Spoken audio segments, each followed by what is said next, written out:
Assalamu alaikum. Integration of dx divided by root over minus 2x square plus 4x plus 1. এটা খুবই important এবং এটা BUET admission টেস্টের জন্য বা আমাদের কম্পিটিটিভ এক্সামের জন্য খুবই ইম্পর্টেন্ট। চলো আমরা সলভ করি। এটা সলভ করার আগে আমাদের অ্যালজেব্রিক এক্সপ্রেশনটাকে আমরা একটা সিম্পলিফাই করব।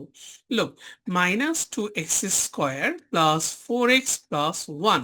আমরা যদি এখানে মাইনাস 2 কমন নিই then will get x square minus 2x plus 1, or we can write 1 minus 2 into here আমরা একটা algebraic identity জানতে চাই, that is a minus b whole square, so a square minus 2 into a into b plus b square. ওকে, যেহেতু 1 বেশি লিখেছে so 1 minus করে দিলাম, তাহলে আমরা পাচ্ছি 1 minus 2 into এই তিনটা টার্ম থেকে আমি পাচ্ছি x minus 1 whole square and minus a plus 2 1 যে 2, so 1 plus 2 that will be 3 minus 2 into x minus 1 whole square.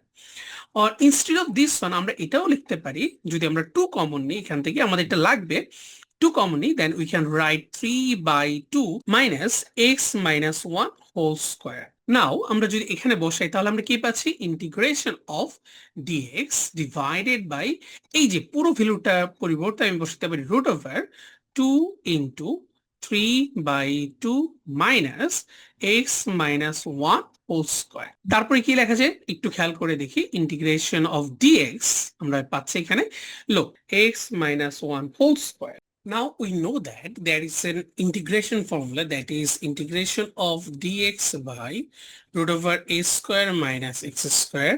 The formula is that will be sine inverse x by a. So we will use this idea here.